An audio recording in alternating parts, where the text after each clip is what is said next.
bienvenidos, bienvenidas a todos quienes nos están viendo y muchas gracias a nuestros invitados e invitadas. Estamos en la cuarta muestra de cine ecuatoriano en España, Línea Imaginaria. Estamos muy contentos por tener a nuestros invitados. Muchas gracias por compartir con nosotros sus películas y compartir con el público de España. Vamos a tener toda una ronda porque es un lujo poder contar con todos los y las realizadoras que se presentan, las realizadoras de los largometrajes, porque tenemos un próximo conversatorio con los directores y directoras de los cortometrajes de animación. Ahora vamos a concentrarnos en los largos, documentales y ficciones. Les presento a nuestros participantes. A ver, es Tania Hermida, ya bastante conocida, que va por su tercer largo. Vamos a presentar su primer obra de ficción, que fue ¿Qué tan lejos? Luego hizo En el nombre de la hija y finalmente va a estrenar su tercer largo. Supongo que nos comentará. Bienvenida, Tania. Y luego tenemos a Rodolfo Muñoz. Él es el director de la película Si yo muero primero. También Rodolfo es periodista, tiene ya experiencias con otros documentales también premiados y va a estar con esta obra sobre Julio Jaramillo aquí. Darío Aguirre es el siguiente que tengo aquí. Darío estuvo ya con su película El Grill de César, estuvo como película inaugural en la segunda edición de la muestra. También tiene varias películas. Esta que vamos a ver es su tercera película, En el país de mis hijos, su tercera película documental. Bienvenido, Darío. Tenemos a Daisy Burbano, que está aquí con su película Madre Luna, que es su ópera prima. Daisy también es periodista y tiene experiencia en cortometrajes documentales, ¿no? Con un interés importante sobre migración. Bienvenida, Daisy. Alfredo está aquí con su segunda largometraje con Sumergible. Su primera película fue Mono con gallinas, que hizo ya hace algunos años. Es profesor de cine también, que ha hecho de hecho un hueco aquí con sus alumnos para estar con nosotros. Gracias, Alfredo. ¿Me falta alguien? ¿No? Bueno, y quería también agradecer a nuestro moderador, a Gerardo Ojeda, que él vive en Madrid, pero justamente ahora está en México. Gerardo es un conocido profesional en el mundo de la radio, de la televisión, y también tiene una gran cercanía con Ecuador porque fue parte del proyecto Prometeo. Supongo que ya nos contará. Entonces, nos ha parecido una suerte que acepte ser el moderador de este conversatorio. Para nosotros es muy importante poder tener esta cercanía de los y las realizadoras con el público que va a ver sus películas, ¿no? Entonces, muchas gracias, bienvenidos. Vamos a conversar básicamente entre amigos y vamos a poner ahora el tráiler de la muestra en donde salen imágenes de las películas de quienes están aquí y luego ya Gerardo puede continuar con la moderación. Así que gracias y bienvenidos. Que los volcanes molan, que los indios flipan, que los colores alucinan. O sea, este es un país que tiene unos problemas también. Ahorita, por ejemplo, hay un paro, ¿sí cachas? Sí, cacho, pero es que no se ve.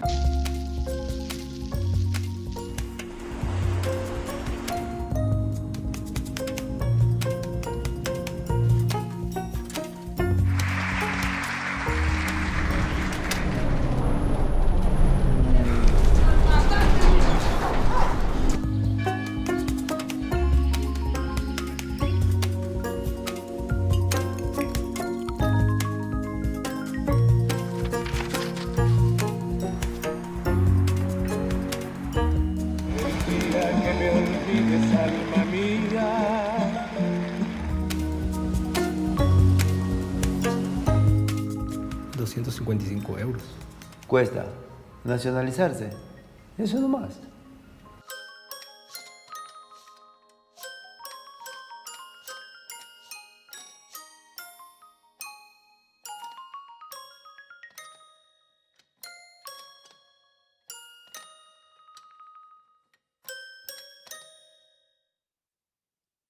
Bueno, quiero agradecer a la organización después de haber visto este tráiler, que es un poco la muestra de del cine ecuatoriano en España.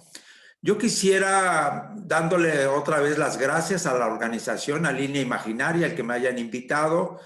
Y seguramente, pues ellos al invitarme, pues como lo decía nuestra compañera al principio, quizá por mi cercanía con el Ecuador, con América Latina, es verdad, soy mexicano, quizá esa parte del que esté en México no es que estoy de visita de turismo, sino que estoy en mi casa, en mi tierra, y ya sabemos que hay muchas relaciones entre todos los países de América Latina y también nuestra vinculación especial con España. Yo también quisiera comentar y quizá por ahí podríamos discutir después de haber presentado cada una de las películas, la importancia de esta muestra, de esta cuarta muestra de cine ecuatoriano, y que además me imagino que la selección de estas películas, y quizá los organizadores así lo tienen presente, pues es una selección que es muy representativa, muy significativa de lo que es el cine en Ecuador.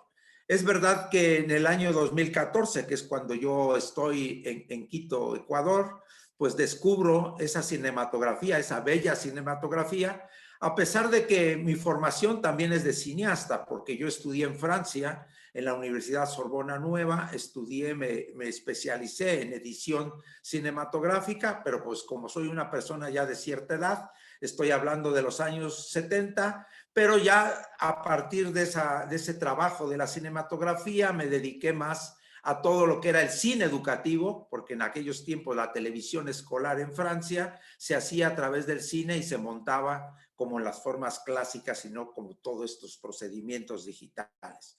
Mi cercanía al cine pues siempre ha estado presente y sí quiero señalar la importancia que ha tenido el cine ecuatoriano y sobre todo su participación en los festivales. Por eso quisiera que al final mis compañeros con los cuales vamos a dialogar, nuestros compañeros realizadores, pues también mencionen la importancia de por qué mostrar sus películas a través de muestras de festivales, porque sin lugar a dudas siempre la participación de Ecuador en los festivales está presente. Yo que actualmente termino de coordinar la Bienal Internacional del Cine Científico de Ronda en España, llegan muchas películas ecuatorianas, muchos documentales de cine científico ecuatorianos, pero otros festivales a los cuales apoyamos, como por ejemplo el Festival de Espiello, ahí en Voltaña, en Aragón, en España, también llega una gran cantidad de producción ecuatoriana. Por lo tanto, quiero pensar que Ecuador siempre ha vivido la parte audiovisual como algo muy suyo. Recordemos que Ecuador es una gran diversidad multicultural y verla reflejado en el cine siempre nos parece importante. Yo con esto quiero introducir para presentar estas 5 grandes obras audiovisuales seleccionados para esta muestra y quisiéramos pues justamente conocer más y justificar más el por qué están en esta obra. Entonces voy a ir preguntándole a los 5 directores de esta muestra, como bien decían, de los largometrajes, no así de los cortometrajes, y vamos a empezar con la primera película que yo creo que a todos nos gana la nostalgia, y perdón que lo diga Rodolfo Muñoz, que te vamos a presentar, haber hecho este documental bastante largo, porque casi dura 2 horas. Este documental sobre Julio Jaramillo me lleva a pensar en esta anécdota justo en el 2014, cuando yo llegué a Ecuador. Yo daba por hecho que Julio Jaramillo era mexicano, fíjate, hasta que me sacaron de la realidad diciéndome, pues sí, estuve en México, pero en realidad es ecuatoriano.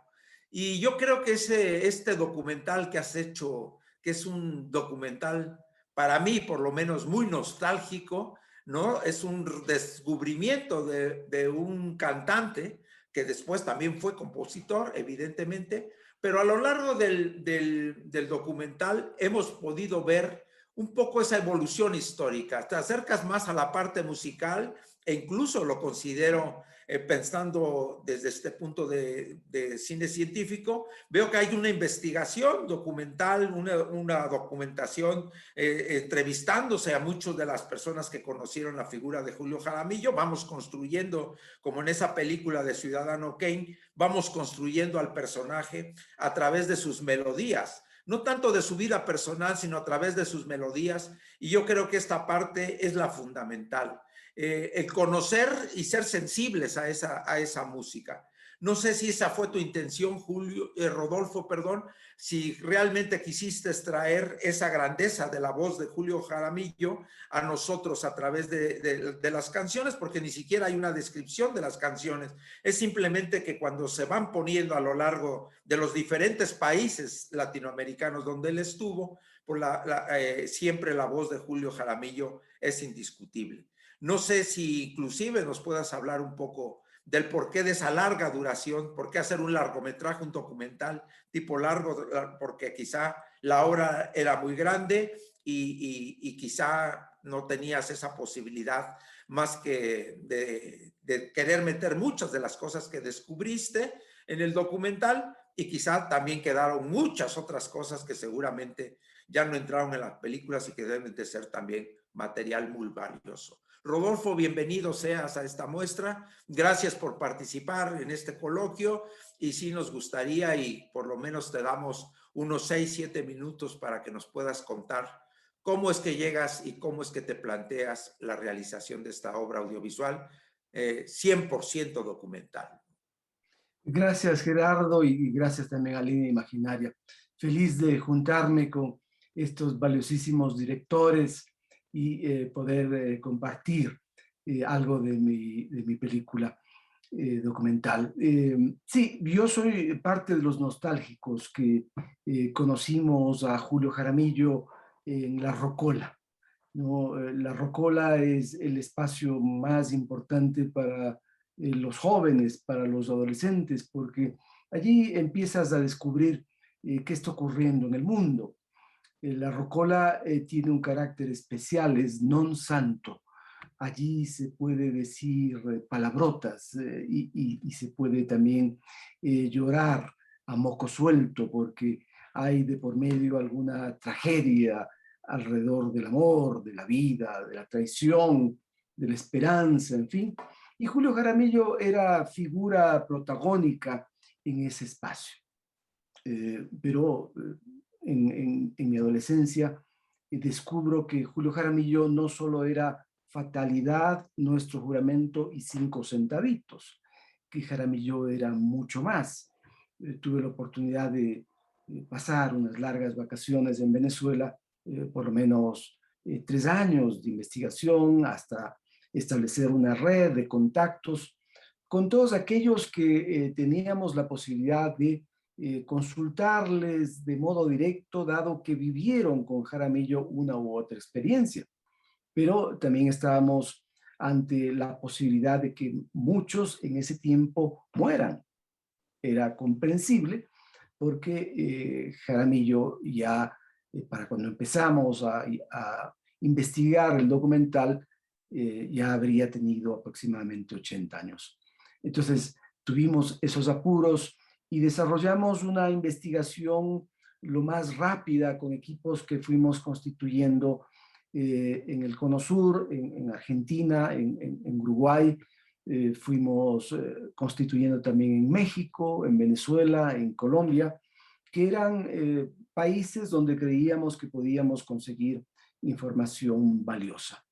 En el Cono Sur encontramos a un Jaramillo que deleitaba al público con sus tangos, con esa versión muy estilizada de él, muy de bolero, pero que igual impactaban y calaban en ese momento.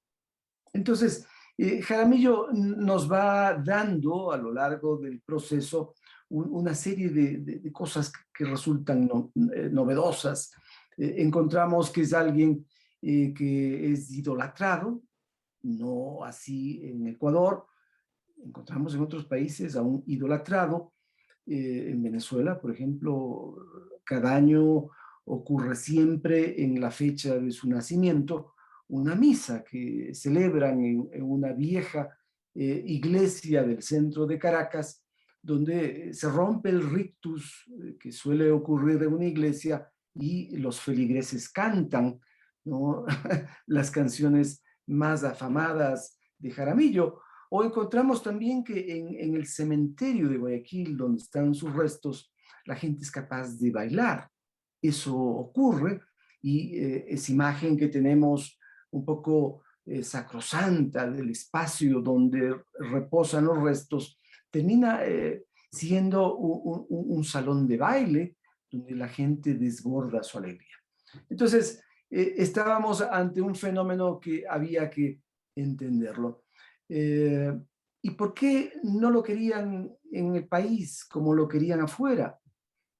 Allí nos hemos planteado que nadie es profeta en su propia tierra, ¿no? Ese es un problema de la humanidad, no solamente los ecuatorianos, es un problema que acarrea a la humanidad porque en los propios espacios, en los espacios locales, hay niveles de incomprensión o niveles de egoísmo, ¿no? Rodolfo, un poco porque no hay mucho tiempo, ir precisando. A mí me interesaría mucho con lo que estás diciendo en este momento y además invitando a la audiencia para que en la muestra que está en línea y que la pueden consultar y que consultarán seguramente tu documental, Rodolfo.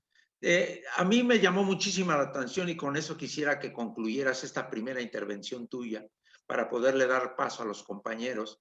El título. ¿Por qué escogiste ese título sabiendo que es una frase muy importante de una de las canciones que yo creo que no hay latinoamericano que no haya comprado? ¿Cómo fue que elegiste ese título? Y que además es muy atrayente para que la gente pueda acceder a este documental. Jaramillo ya tenía una premonición de su muerte y hay una carta muy emotiva que colocamos al inicio del documental donde él dice, si es que yo desaparezco en un momento dado, pues les pido que se queden con mis melodías. Pero también hay otro momento en el documental que es un acuerdo que hace con uno de los músicos que a él lo acompañaba, un acordeonista, Gonzalo Godoy. Le dice, si yo muero primero, ¿no? Le dice Julio, espero que tú vayas a mi velorio y allí toques una de mis melodías. Y al revés, si el acordeonista muere primero, espero que tú, Julio, vayas al cementerio y cantes en mi honor, ¿no? Entonces, hay esos dos momentos que consideramos importantes, pero además, obviamente, hemos tomado esa frase de una de las partes de nuestro juramento, porque es algo que la gente vincula directamente con Jaramillo. De alguna manera nos servimos de esa memoria para que el público pueda conectar con el documental. Gerardo. Rodolfo, pues invitamos a todos nuestros compañeros, regresaremos también con Rodolfo, ahí hay muchas cosas que hay que tocar, también desde la parte profesional cinematográfica, no cabe duda que Rodolfo pues es ante todo un periodista, como bien dice, hizo una investigación profunda, por eso pensaba que su enfoque antropológico, etnográfico, incluso sociológico sobre la parte musical de la obra de Julio Jaramillo, pues es muy importante. Invitamos a todos nuestra audiencia a que entre y vea este importante documental y además la gente que es especialista en el cine vea la manera de narrar y de acercarnos al personaje. Así que Rodolfo, no nos despedimos, continuamos contigo, pero damos pie a la próxima, a la siguiente obra que también es muy importante y que está en esta muestra para observar, que es la obra de Alfredo León. Alfredo, ¿cómo estás? E igual, pues empezaría con la pregunta de por qué sumergible. Hemos visto, ¿no? Hemos visto muchas noticias de todas estas proezas tecnológicas que se han venido haciendo en el mundo del narcotráfico para poder introducir la droga, pero yo creo que en esta obra, y por lo menos es mi impresión, y tú ya me dirás más allá del título, que parece que es así como muy neutro, está toda una parte muy emotiva, muy emocional, en la cual vemos justamente la naturaleza del ser humano en un espacio tan cerrado como puede ser ese we close, como diría Jean-Paul Sartre, donde realmente todos los personajes muestran su propia naturaleza.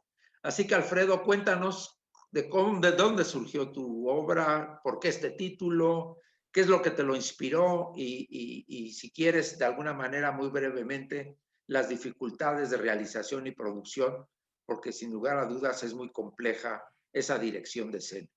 Adelante, Alfredo. Hola Gerardo, hola colegas, ¿cómo están todas las personas que nos están mirando? Pues sí, muy contento de ser parte de esta muestra y de que Sumergible vaya a poder estar disponible para otro público. Pues bueno, Sumergible nace asimismo de una curiosidad. Yo venía de hacer Mono con Gallinas, estaba en la postproducción de Mono con Gallinas y, y esa había sido una ópera prima grande en su momento, con muchos personajes, muchas locaciones. Y en esas épocas de amor y odio que uno tiene con sus proyectos en la postproducción, dije, no, yo en mi próxima película quiero que sean pocos personajes en una misma locación, ¿no? Como ingenuamente pensando que eso iba a ser más sencillo. Eh, y, y claro, digamos, entre broma y risa, resultó ser cierto, porque, digamos, en ese mismo momento por una cuestión de curiosidad y de azar, me llamó la atención una noticia de la captura de un narco sumergible en las costas de Ecuador y fue la primera vez que recuerdo haber escuchado sobre estos artefactos, digamos, y si había escuchado antes no me habían llamado demasiado la atención. Y fue algo que dije, a ver, ¿cómo es eso? ¿No? Empecé a investigar un poquito. Y de repente me metí, yo también me sumergí, digamos, en esta investigación y en ese tema y me dejé llevar un poco primero por la curiosidad del ingenio detrás de la creación de estos artefactos artesanales, pero muy, muy eficaces para lograr su objetivo. Pero eso me lleva, digamos, esa investigación me llevó a un momento en el que creo que donde empezó el proyecto de la película Sumergible, que fue cuando me pregunté, bueno, ¿y quiénes son las personas que lo tripulan? ¿Quiénes son los que van ahí adentro? ¿No? ¿Qué tiene que pasar en tu vida para que tomes la decisión de lanzarte a la aventura de un viaje así? Y ahí fue cuando destapé una olla, ¿no? Y descubrí toda una realidad muy, muy fuerte, sobre todo que está pasando en nuestras costas desde hace muchos años, de estas especies de mulas de mar, ¿no? De esta gente que no son narcotraficantes, que son, no, por lo general, gente de mar, gente humilde, que por distintas circunstancias, llámese amenaza, ofrecimiento o como quieras verle, terminan aceptando hacer un trabajo muy peligroso en alta mar. Y ahí encontré una cifra que en ese momento a mí me impactó muchísimo, que era una cifra muy, muy grande de casi 1,000 pescadores ecuatorianos que estaban en ese momento presos en la Florida con cargos de narcotráfico. Y muchos de ellos habían sido, sus familias no sabían que estaban ahí. Y el consulado ecuatoriano había empezado un proceso de reconexión porque mucha gente no avisó a sus familias que aceptó ese trabajo para el narcotráfico, simplemente me voy a pescar, chao, y nunca volvió. Entonces muchos fueron dados por muertos o creyeron que se murieron en alta mar, en tareas de pesca, y terminaron presos con cargos de narcotráfico. Entonces había un proyecto que me llamó mucho la atención del Consulado de Ecuador en Miami, que estaba reconectando a los presos con sus familias en Ecuador y diciéndoles, bueno, estamos vivos, estamos acá, estamos en esta situación. Ahí fue cuando a mí me caló esa historia, porque en realidad el tema del narcotráfico en sí, más allá digamos, del ingenio detrás del artefacto, perdón, tengo una cosa de iluminación. Es cuando necesito un director de fotografía. Ya, perdón. Más allá digamos, del artefacto y de la situación particular de este lugar donde sucede la historia, el tema del narcotráfico no era demasiado interesante para mí. Digamos, yo no quería hacer una película de narcotráfico, no iba por ahí mi interés. Fue cuando encontré esta situación de encierro de personas que por distintas razones terminan confinadas en este lugar, y cada uno con sus intereses y con sus motivos y sus propósitos, donde realmente encontré una historia que me parecía interesante y que dije, me voy a embarcar en esta película, ¿no? Y a mí, el primer personaje que yo desarrollé fue el personaje que hace el actor Carlos Valencia, el actor ecuatoriano, que era este padre un poco, digamos, en una edad en la que siente que el personaje, cuando lo construimos, era un personaje enfermo y que se embarcaba en este viaje para tratar de encontrar a su hija y remendar errores del pasado. Y ese fue el primer motor narrativo, digamos. Esa fue la primera línea de creación, y lo que yo primero empecé a trabajar. Y poco a poco se fue volviendo esta historia coral de estos 4 personajes que terminan encerrados en este sumergible. Y creo que resulta que quisiera creer que no hice una película sobre el narcotráfico, sino que hice una película sobre personas en una situación al límite, en una situación de encierro en la cual un poco en esas, digamos, un poco lo que yo quería explorar era en qué momento, cuando estamos entre la espada y la pared, sale lo peor de nosotros, y a veces en contadas ocasiones también lo mejor de nosotros. Y eso creo que fue un poco mi objetivo detrás de la creación de este proyecto. Pero claro, eso no vino, por eso les empecé contando mi ingenuidad de decir, voy a hacer una película con pocos personajes en un mismo lugar, porque claro, eso no vino extento esto de una dificultad adicional, que era el gran reto para mí en esta película, era cómo hacer una película en tono de suspenso, que coquetee con los códigos del thriller, teniendo justamente ese limitante de que al espectador lo voy a tener encerrado en el mismo lugar con los personajes. Y ese era mi mayor temor y mi mayor dificultad, y también creo que mi mayor motor para llevar adelante el proyecto. Y yo de alguna manera me puse un reto como director, ¿no? Decía, quería de alguna manera yo también demostrarme a mí mismo que podía crear una historia que resulte interesante, a pesar de no tener la posibilidad de cambiar de escenario y de usar esos, digamos, artilugios narrativos. Y eso acarreó desde la construcción de un set y de pensar, bueno, ¿cómo lo vamos a hacer? Y también la conformación de un elenco y de un equipo que hizo realidad ese proyecto, para que creo que funciona. O sea, yo cuando veo la película, creo que lo que más satisfacción me da es decir, ok, no parece que lo hicimos en Quito a 2.800 metros sobre el nivel del mar. Realmente parece que estamos abajo del mar, y eso ya es algo que me deja tranquilo. Y de lo que he podido recibir del público, creo que también logramos sostener una película interesante a pesar de la limitación de espacio. Por ahí va un poco, digamos, de este proyecto y las dificultades en las cuales nos metimos al hacerlo. Fue un gran reto, fue un proceso muy, muy lindo también de trabajar con esos actores, de generar un ensamble en el cual, digamos, se sostiene la película, porque creo que es una película de personajes, en las cuales el sumergible resulta ser un quinto personaje, el espacio físico, y el objetivo de contar una historia coral, digamos, en la que de alguna manera amas y odias a todos los personajes en distintos momentos de la historia, se logró. No sé si ese era el mejor camino, ese fue el camino que yo encontré para explorar esas curiosidades como realizador.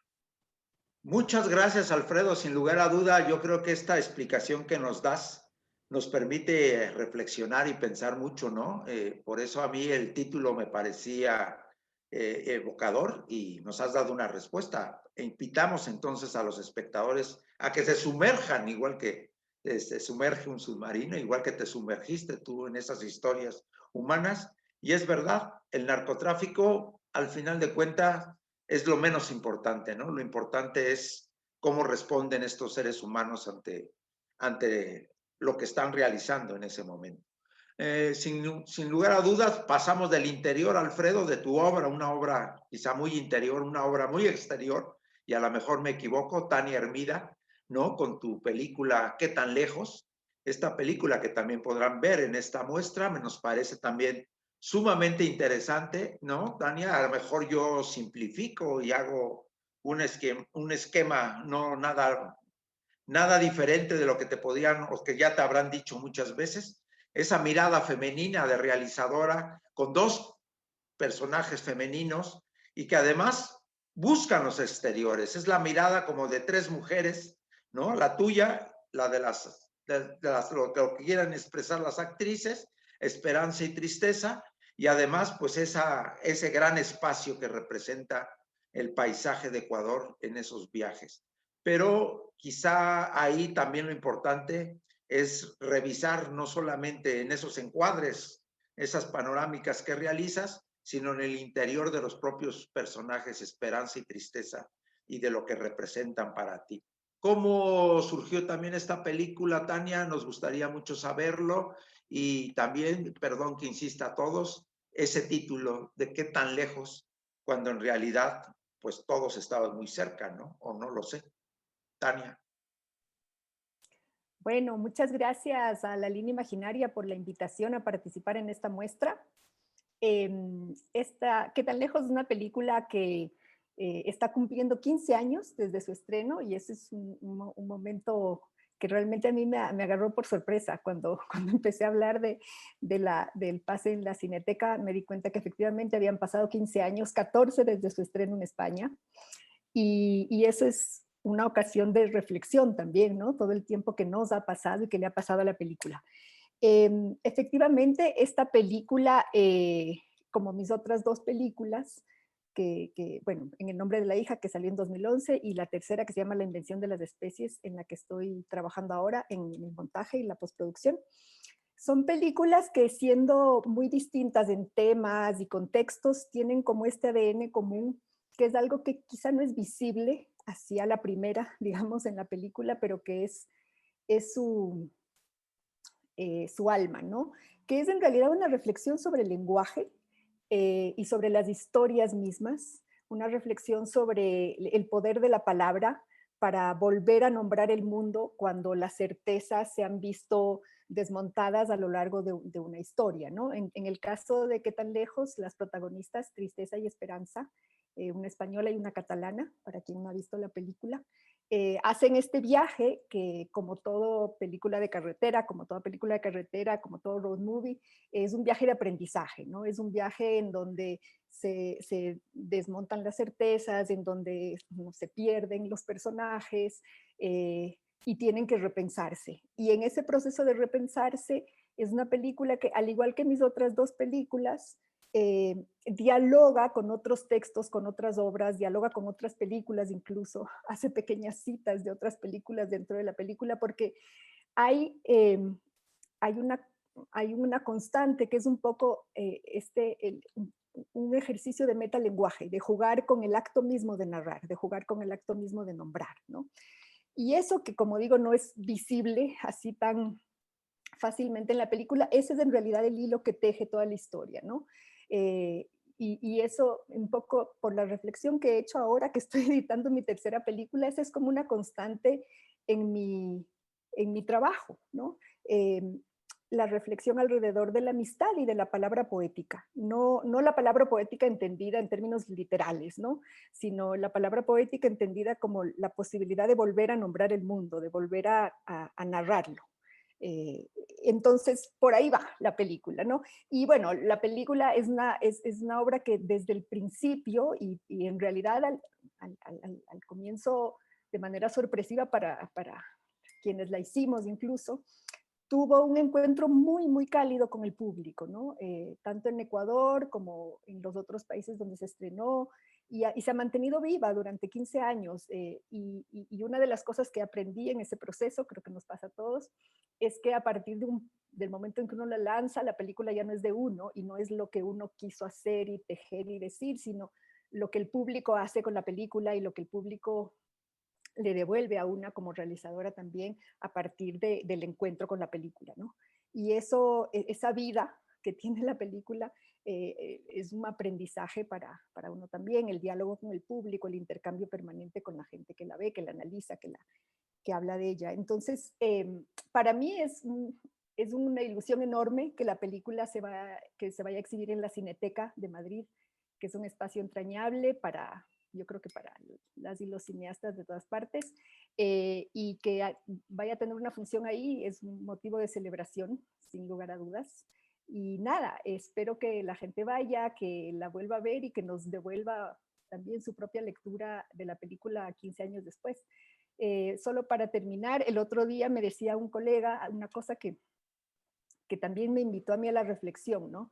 Si bien la película hace 5 o incluso hace 10 años parecía una historia del pasado, hoy, paradójicamente, en cierto modo se actualiza ese sentir que está en la película, que yo creo que fue lo que hizo que la película conecte en su momento muy fuertemente con el público ecuatoriano, que es un sentimiento de país vaciado, no solamente porque tenemos ahora otro pico migratorio muy grande como lo hubo hace 20, hace 15 años, sino también porque hay un sentir que la película está y que yo siento que ahora se actualiza otra vez, que es como de futuro cancelado, ¿no?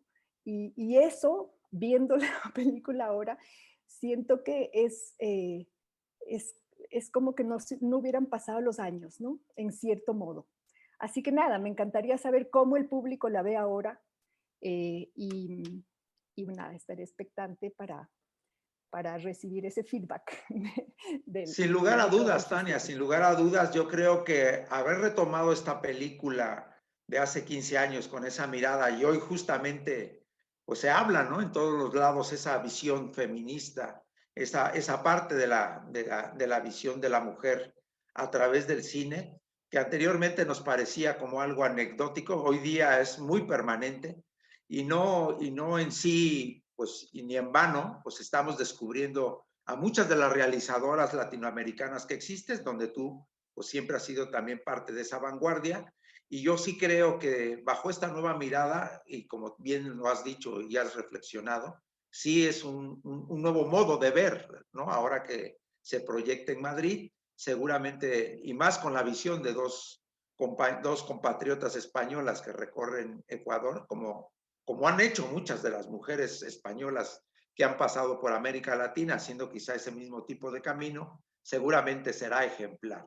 Y bajo esa misma visión feminista, por decirla de esa manera, Daisy Urbano, pues también nos presenta una película y si tú hablas de justamente de ese papel de la emigración ecuatoriana hacia Europa, pues yo creo que Madre Luna es muy representativa de las complejidades y de las problemáticas que se enfrentaron, no solamente los inmigrantes hombres ecuatorianos, sino sobre todo las mujeres.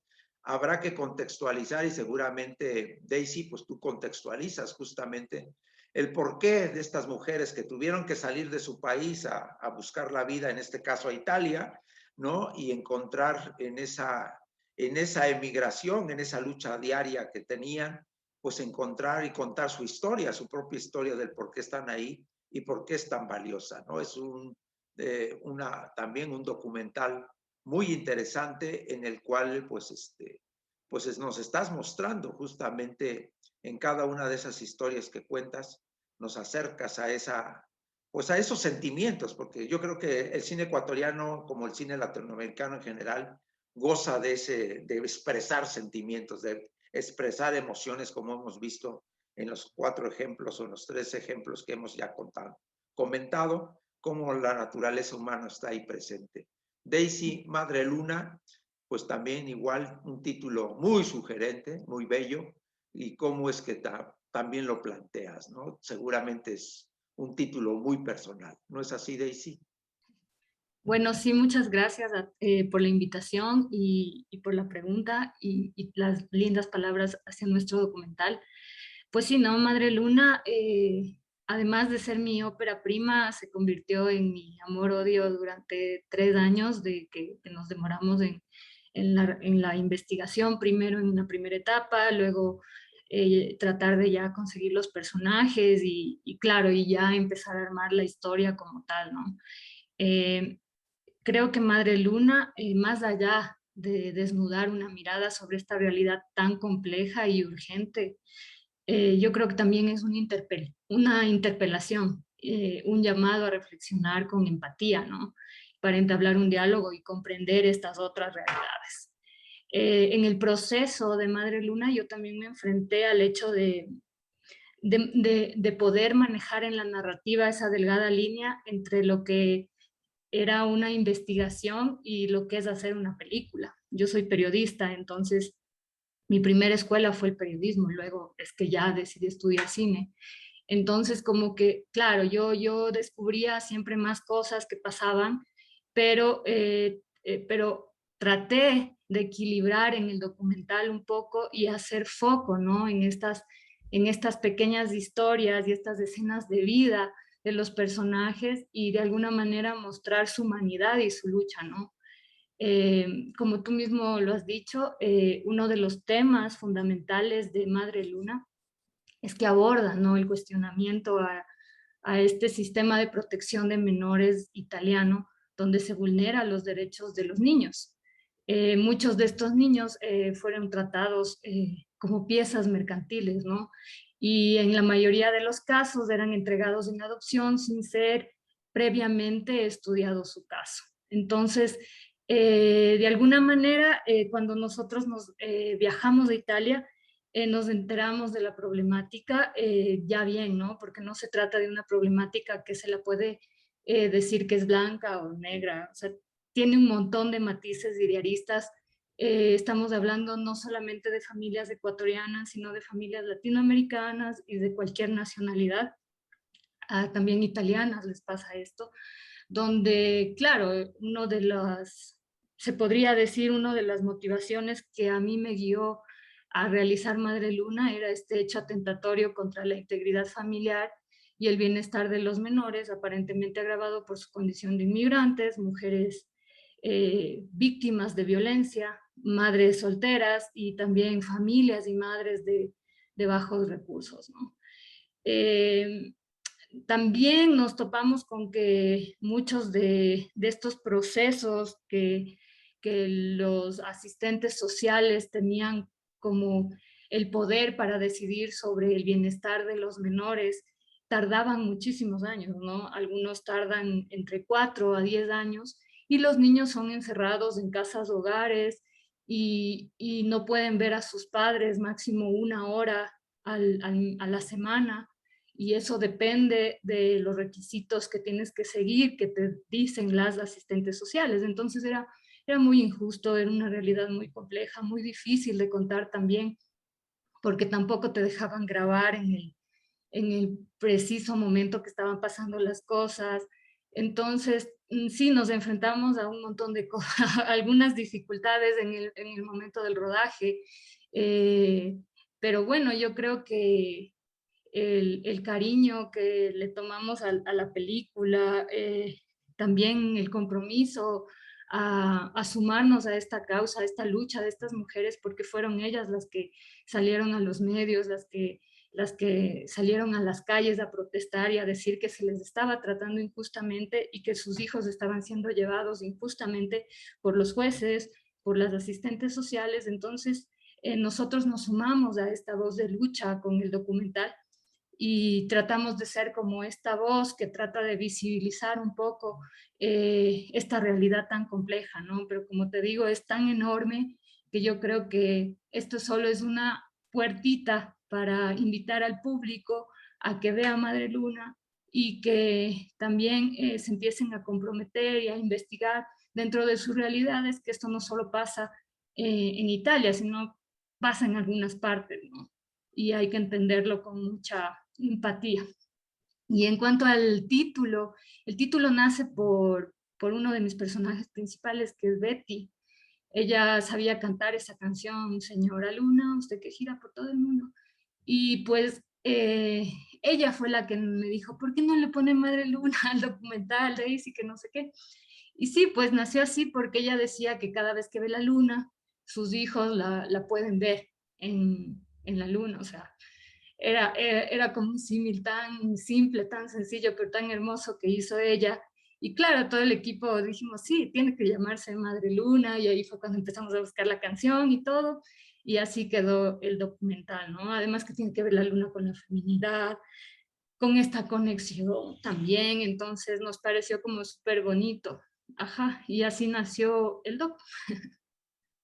No, sin lugar a dudas, Daisy, un documental muy bello, quizá, yo insisto, muy emotivo, la audiencia que lo vea, pues podrá compartir contigo su visión, pero es evidente que es sensible y que toca muchos puntos, incluso creo, y esa fue mi impresión, siempre que hablamos de la emigración, pues es un tema que siempre pareciera que es muy doloroso, ¿no? Que siempre hay una ruptura al dejar tu país. Y en ese sentido yo creo que la comunidad ecuatoriana, esa diáspora de Ecuador, tanto en Italia como en España, pues se va a sentir muy vinculada, aunque como tú bien lo dices, la problemática no es de un país, sino es realmente de la humanidad. Y en ese sentido de la inmigración, pues vamos a tocar a la última obra que se va a presentar como largometraje, que también trata el tema de la migración de alguna manera, aunque yo creo, Darío Aguirre, que tu película En el país de mis hijos, muchas veces, y llevándome incluso yo la contraria, pareciera que esta película que hiciste, que podría arrancarse también del dolor y de la separación, finalmente tocas un tema muy importante que es la integración de un emigrante en la nueva tierra donde llega, ¿no? Yo creo que estos temas de la primera, segunda y tercera generación de los emigrantes, de alguna manera está plasmado ahí, ¿no? ¿Qué va a pasar con la gente que se fue, que ya no regresó, con los hijos, con los nietos? Y ese es un tema que Darío acerca mucho a las personas y por lo cual también queremos que nos hables del tema En el país de mis hijos, porque en realidad, pues ahí semánticamente y de manera connotativa juegas en esa pregunta de qué país estamos hablando, ¿no? Y nuestros hijos, ¿a qué se van a identificar? Pero cuéntanos, Darío, ¿cómo abordaste este tema sabiendo pues, que es parte tuya, ¿no? Sí, me identifico mucho con el tema este de la ruptura porque en sí, en el país de mis hijos, muestra esta ruptura, pero más a largo plazo, ¿no? El proceso silente de tu desarraigo en un tiempo largo que vives en un país extranjero, en el extranjero, un país que no conoces, que en Alemania hay muchos más contrastes de tus rupturas, que te encuentras con tus rupturas, que te reinventas y ese proceso de reinvención, a pesar de que no lo tomamos muy consciente, no es muy consciente, se va como repartiendo durante los años, ¿no?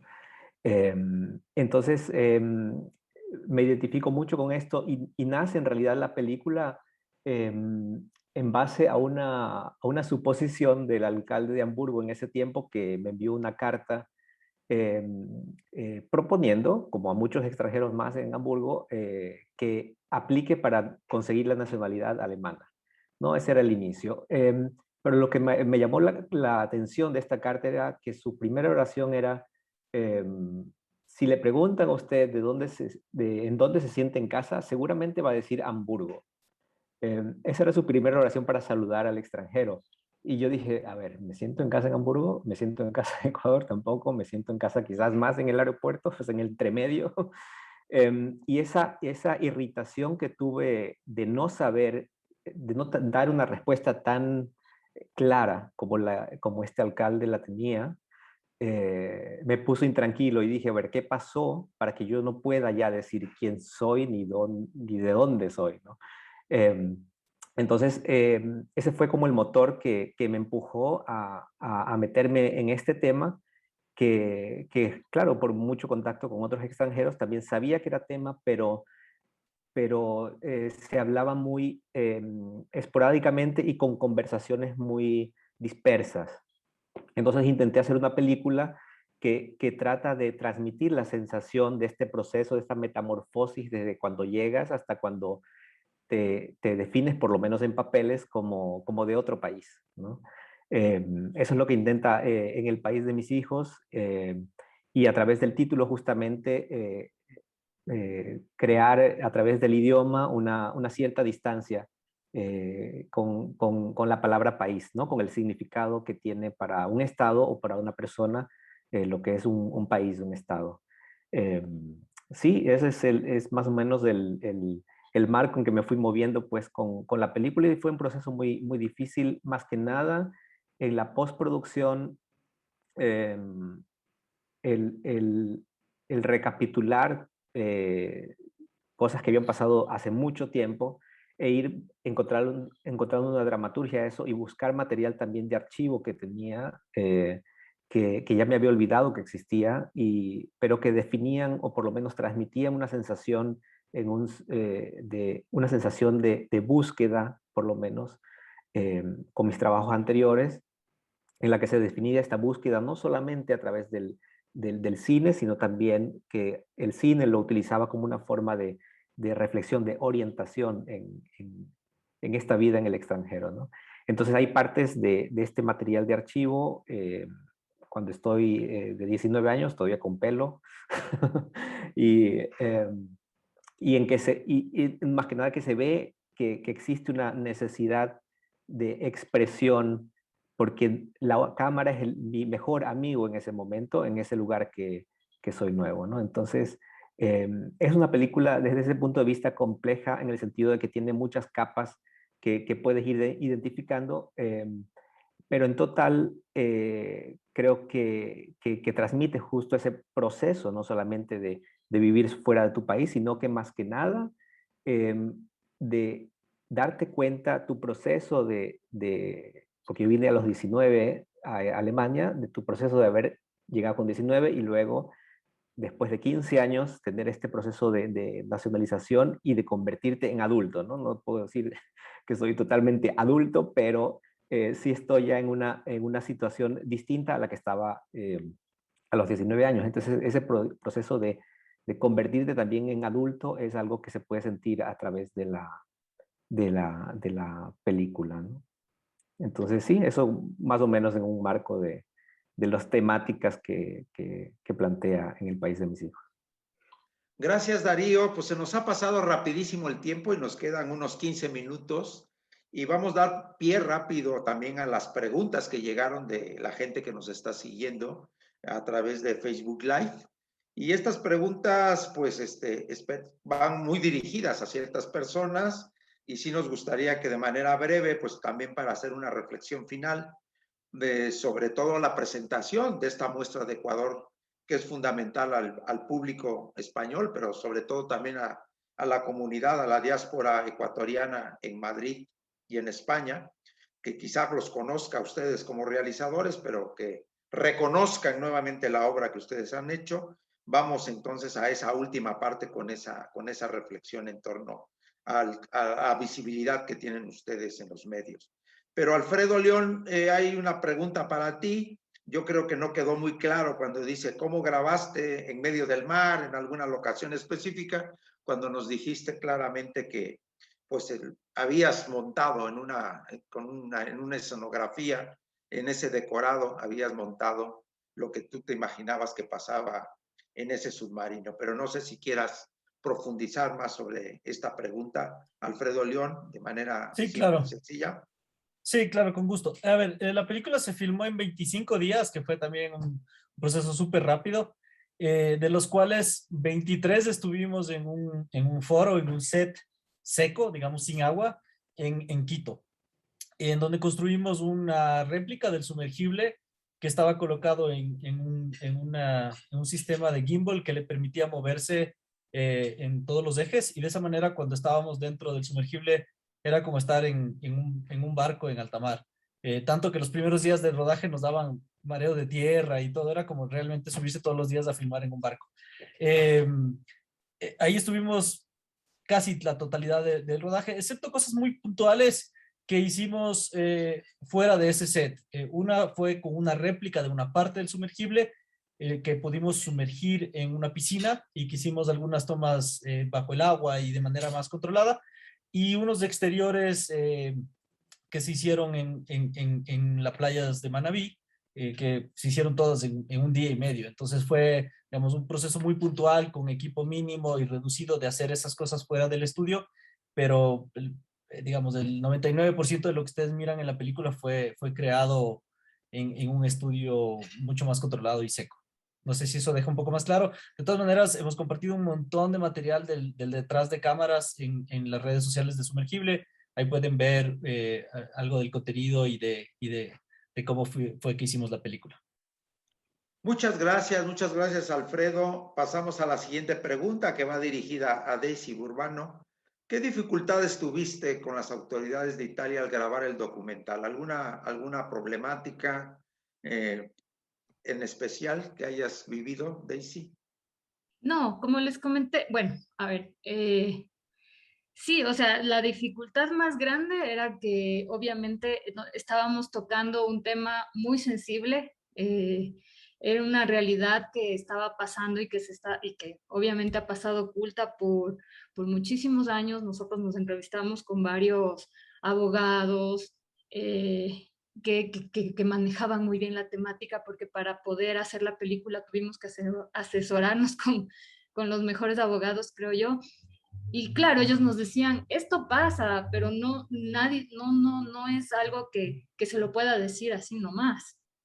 Y en el caso de familias latinas o de familias de una mezcla entre italiano y ecuatoriana, o una familia mixta, perdón, también, o sea, era un tema súper delicado, porque a veces los dictámenes de los jueces daban prioridad siempre al padre italiano, y la madre latina se quedaba sin los derechos sobre sus hijos. Entonces había una disparidad de la ley.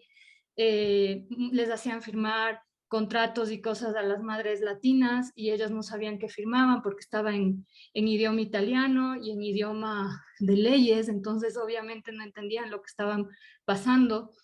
Pero yo creo que tuvimos suerte también, porque cuando nosotros nos entrevistamos con un grupo de cónsules, con embajadores, con abogados, con asistentes sociales también, nos abrieron las puertas, porque les dijimos que queríamos hacer como esta película, pero que obviamente se enfocaba más en la vida y en estas pequeñas historias de vida de los personajes, pero que queríamos entender qué era lo que estaba pasando.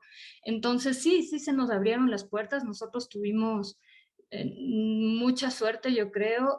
Pudimos incluso grabar dentro de los centros de acogida. Nos entrevistamos con grupos de migrantes de varias nacionalidades. Pero claro, ¿no?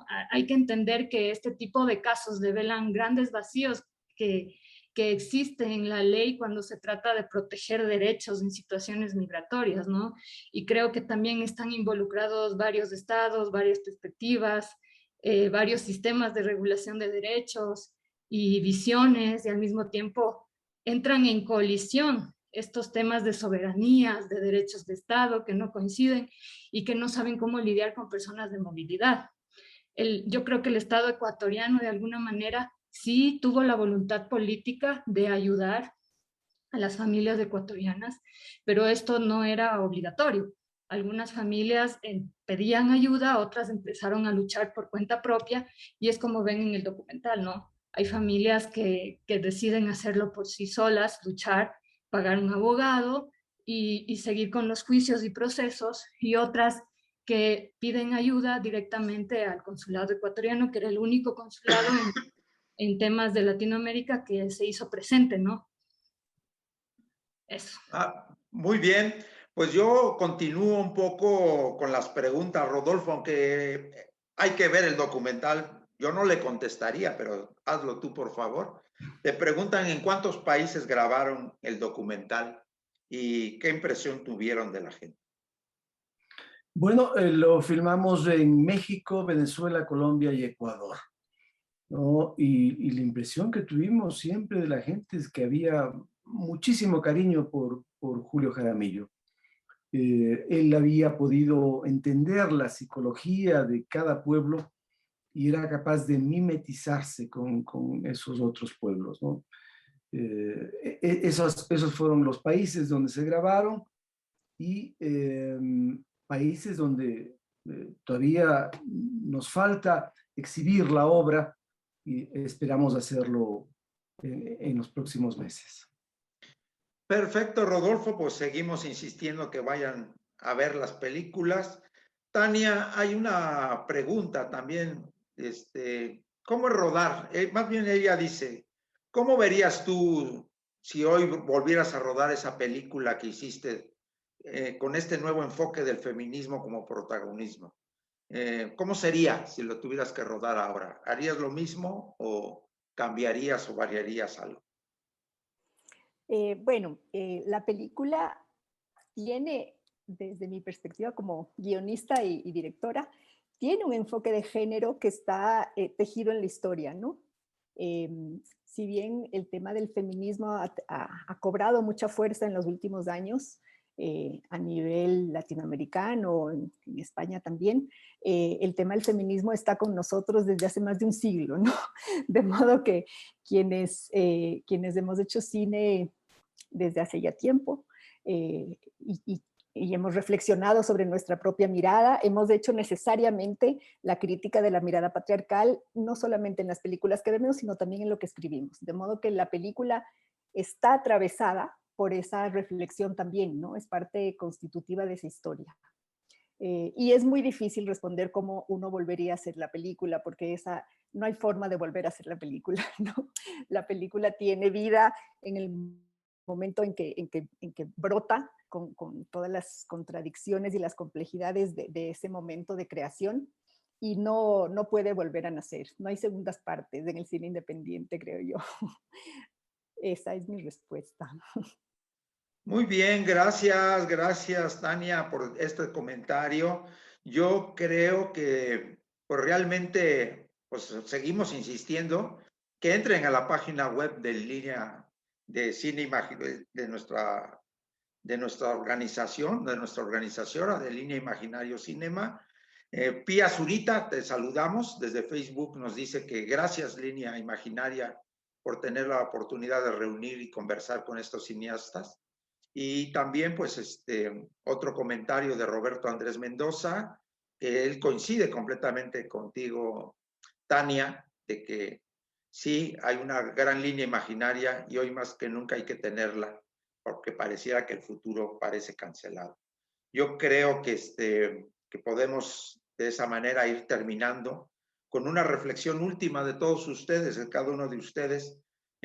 Si quieren recomendarle a las personas que van a asistir a las proyecciones de las películas, que las van a ver incluso en línea, alguna sugerencia, algún comentario que nos parece interesante. Así que, Tania, iniciamos contigo y así vamos dándole paso a todos los compañeros. ¿Por qué recomendarían su película o las películas del cine ecuatoriano y la importancia de este cine ecuatoriano que, siendo tan importante, creo que todavía no es lo famoso como, por ejemplo, es el cine brasileño o el cine argentino o mexicano?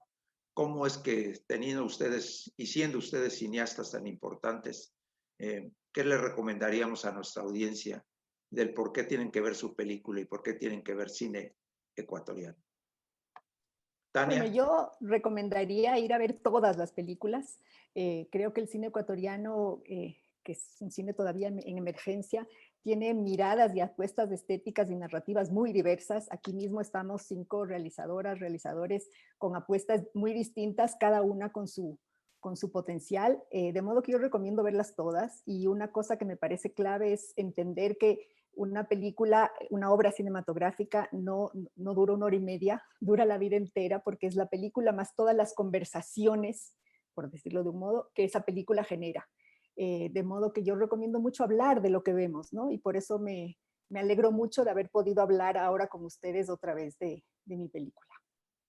Gracias, Tania. Darío, en tu caso, ¿qué nos complementarías para ir concluyendo tu reflexión? ¿Por qué ver tu película? Y también, si te sientes parte de este grupo de realizadores ecuatorianos, que aunque tengo entendido vives en Alemania, pero eres parte de esa comunidad ecuatoriana fílmica que tiene esa importancia. Darío, ¿cómo ves tanto el cine ecuatoriano desde tu perspectiva, tu película, lo de esta muestra, Dinos algunas palabras al respecto. Sí, pues claro, ya me siento de todos lados, ¿no? Ya, como dije antes, ¿no? Ya no me puedo definir de dónde soy, pero también me siento ecuatoriano. Crecí en Ecuador y por eso son cosas que no te las puedes despegar así nomás. O sea, la emocionalidad está muy, muy pegada a mis recuerdos de la infancia, que es tan importante, está muy pegado con Ecuador. Entonces, y son recuerdos que seguramente comparto con muchos de los realizadores que están haciendo cine en Ecuador. Y entonces, sí, hay una conexión. Y aparte de eso, hay una conexión global que es la humana, que nos conecta a todos. Y pienso que lo que puede quizás aportar un poco en el país de mis hijos es a invitar a la gente a entender al otro, entender lo extraño, tratar de entender lo extraño y darse la oportunidad de abrirse a lo diverso. Y creo que eso es lo que veo que está aportando la película en otras personas, es justamente a invitar a preguntar al otro, a escuchar al otro.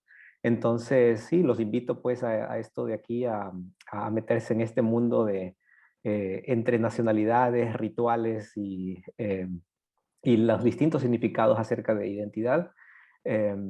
Y sí, pues, y también recomendar la película de todos justamente por el hecho de la diversidad en el cine y en la humanidad. Gracias.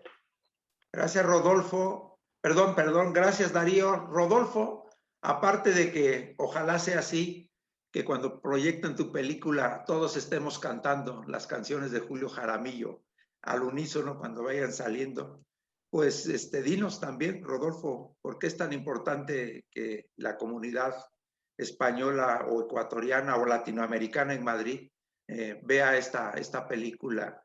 Me imagino que por su propia identificación a la música existente, pero ¿qué nos puedes decir y cómo también te sientes dentro de esta muestra y como un representante del audiovisual de la cinematografía ecuatoriana? Gerardo, pues lo que tú dices tiene mucha razón. Esperamos que el público cante en la sala. Ese era uno de los propósitos también, porque la música te permite reelaborar tu historia de vida. Y eso definitivamente acontece con Julio Jaramillo. Y creemos que es importante mirar este documental también porque allí está reflejada la vida de los migrantes.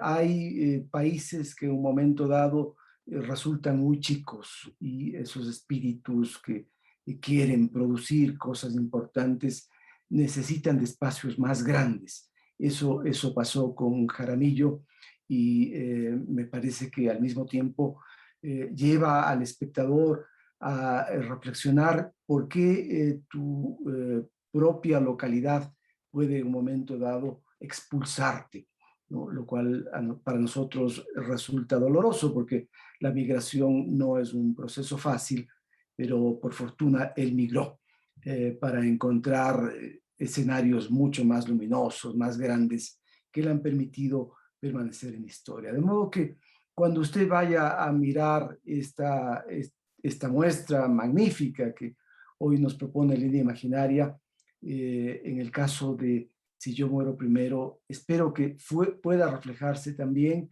y convocar a otros para que vean esta obra. Gracias, Rodolfo. Alfredo, pues tú que eres profesor de cine ahí en esta universidad tan brillante de Ecuador, me imagino que tú le recomiendas a tus alumnos que vean cine ecuatoriano.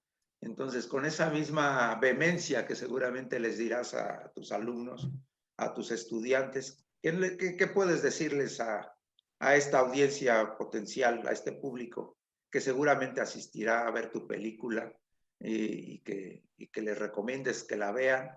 Y también por qué tienen que ver todos los españoles, en este caso, cine ecuatoriano. Bueno, sí, en realidad yo a mis alumnos les recomiendo ver todo lo que puedan ver, no solo cine ecuatoriano, y sobre todo cine independiente, porque en los tiempos que vivimos ahora, en los que, por ejemplo, en el caso de Ecuador, las salas de cine están abarrotadas de lo mismo y del mismo tipo de contenido, y un país en donde las salas de barrio y las salas de cine independiente prácticamente desaparecieron con la llegada de las multisalas. Nos quedó muy pocos espacios en donde podemos ver otro tipo de contenido. Ahora con el internet un poco siento que está volviendo a pasar lo mismo, ¿no? Hay el discurso de que sí, el Internet de alguna manera nos permite acceder al... Pero al final de cuentas, la gente escoge, a través del Internet también escoge ver siempre lo mismo. Y hay como un gran cine hegemónico que ocupa mucho, mucho espacio, ¿no? Y ocupó las pantallas grandes y está ocupando también las pantallas pequeñas. Espacios como este son importantes porque nos permiten una ventana para ver un contenido que de otra manera difícilmente lo vamos a poder ver, que es una pena que al compartir un idioma en común y al tener tanto público potencial hispanohablante, nuestras películas no lleguen a distribuirse y a exhibirse en todos nuestros países. Más allá de con cuáles se tiene vínculos más cercanos o donde hay comunidades, por ejemplo, ecuatorianas muy fuertes como las que hay en España. Yo creo que lo que tenemos es que atesorar estos espacios y cuidarlos y dejar que crezcan, porque son esos lugares donde todavía podemos desconectarnos los inputs que siempre recibimos y podamos explorar otras maneras de ver el mundo, otras maneras de entender las historias. Entonces yo creo que esa es la principal razón. Vayan y vean algo que de otra manera no van a poder ver. Es así de simple. Y en el caso de Sumergible, yo creo que bueno, es una película que demuestra también un tipo de cine que también se hace en el Ecuador. Yo creo que si bien nuestro puntual ha sido siempre el documental, porque yo creo que tenemos sobre todo yo creo que los documentalistas ecuatorianos nos llevan años luz a los que hacemos ficción. Ellos ya han llegado a una madurez que yo les envidio muchísimo en términos de cómo contar sus historias, pero también en el Ecuador estamos explorando, digamos, las posibilidades de hacer cine de género o hacer cine en estudio o hacer cine con, digamos, con otras características que no son ni mejores ni peores, sino que simplemente lo que demuestran es que nuestra cinematografía ya es lo suficientemente amplia y diversa para crear todo tipo de contenido y eso significa también para todo tipo de público. Entonces, quizás Sumergible es una contraparte de otras películas que están en esta muestra y que de alguna manera pueden dar un panorama más amplio de lo que es el cine ecuatoriano hoy por hoy. Gracias, Alfredo. Pues dejamos al último a Daisy, que es la más joven, la de la ópera prima. Daisy, pues me imagino que igual darás tu recomendación para que vean tu película. Y más allá de que salgan con la tristeza, que salgan con una conciencia crítica y muy activa para reconocer las problemáticas sociales existentes ahora. Y seguramente, pues aunque no es un cine militante, yo creo que tu objetivo, esperemos que cuando vean tu película el público, pues tome conciencia de lo que quisiste expresar. Pero dinos tus palabras, Daisy, tus últimas reflexiones. Gracias, Gerardo, por esas palabras tan chéveres. Igual a todo el público, invitarlos a que vengan a ver el cine, ¿no? Y de alguna manera que se vean en lo que están mirando y que, no sé, ¿no? Que empiecen a ver el cine no como una respuesta, sino una forma de seguirse preguntando, ¿no? De entender el cine como un proceso para buscar aquello que nos mueve, que nos conmueve, que nos impulsa a tomar una decisión sobre lo que estamos viendo y bueno, ¿no? Hacer como que este ejercicio de ver cine se vuelva como este encuentro con el otro, ¿no? No solo de ver, sino también de esa relación de experiencia también y de entender, ¿no? Con empatía estas otras realidades. Invitados todos a ver toda esta producción nacional riquísima, buena y nada, pues que sigan compartiendo en redes y que nos sigan también en redes. Gracias, Daisy. Pues nada, yo simplemente antes de darle la palabra a María Cristina, que nos dará toda la información para que la gente asista, seguramente ojalá hayamos despertado el entusiasmo y el interés por ver estas películas. Agradecer nuevamente a la organización, a Línea Imaginaria Cinema, de mi parte de haberme invitado como moderador, sintiéndome ecuatoriano en este momento con todos ustedes. Y gracias a Gisela, que llevó la parte técnica y muchos ánimos para que el cine de Ecuador siga estando en el lugar que se quiera. Ya lo decíamos, no solamente tiene grandes documentalistas, sin lugar a dudas. Ojalá pronto podamos ver más allá, pues ese cine de ficción, de otro género cinematográfico. Y también concluyo quizá con una broma muy pesada. Ecuador no solamente es enchufe televisión, hay más futuro en el mundo. Así que muchas gracias. Y María Cristina, si quieres dar la información final y concluir con este cierre. Sí, bueno, yo agradecer y retomando un poco la pregunta que decía Gerardo, de por qué no se ve cine ecuatoriano. De hecho, justamente la muestra está hecha pensando en eso. Recuerdo que cuando estábamos con el proyecto de realizar la muestra, alguien me dijo así como, "¿Y solo de cine ecuatoriano y qué vas a presentar?" O sea, me decían, después de la primera edición ya se va a acabar. Entonces, tras estas 4 ediciones hemos demostrado que se presentan y hay mucha diversidad y mucha calidad en el cine ecuatoriano y simplemente falta una ventana para verla. Justamente Línea Imaginaria es esa ventana y que quiere ser básicamente en 2 sentidos. Primero a nivel cultural, porque sí era una necesidad de que la gente ecuatoriana se vea reflejada en algo que le produzca orgullo y que reconozca allí sus actores, sus actrices, su lenguaje, sus historias, su narrativa. Y también a nivel cinematográfico, porque nosotros queremos ser la puerta de entrada para ese fortalecimiento de la industria, de que se vean películas del cine clásico, que se vean películas candidatas a los Goya, que se vean películas documentales que de otra manera no se verían, documentales personales, diversos, contados desde diferentes formas. Entonces, nosotros queremos dar espacio a ello. Ahora hemos incluido además los cortometrajes, pero eso es nuestra intención fundamental. Quería agradecerles a Gerardo y a todos y todas, y justamente le habíamos puesto cine en movimiento, cineastas en movimiento a esta conversación, porque la mayoría, todas las historias tienen eso en común, ¿no? El viaje, el desplazamiento, la migración, las reflexiones pueden ser interiores incluso o realmente físicas, y nos ha parecido que eso era lo que daba armonía a esta 4ª edición. Les invitamos para las proyecciones, tanto presenciales en Cineteca cuanto online a través de nuestra página web y luego alojadas en la plataforma Cinec, que es una plataforma de cine ecuatoriano. Repito, las fechas del 17 al 25. Están todos invitados, también invitados para nuestro próximo conversatorio, que es de los cortometrajes de animación, que es el próximo lunes 20. Y toda la información está en nuestra página web, por favor consúltenla. Allí podrán ver todo lo que hemos conversado hoy. Va a estar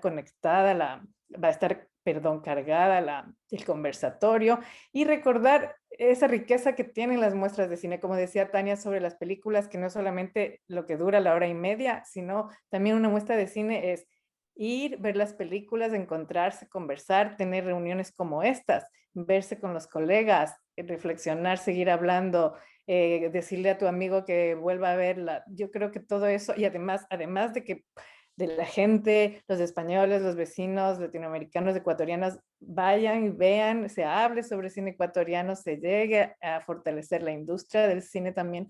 Todos esos son factores y pequeños detalles que se juntan en una muestra de cine que tiene mucho de mágico también. Entonces, muchas gracias nuevamente a quienes nos han visto, a quienes nos han ayudado, al equipo que está detrás de esto que se ve.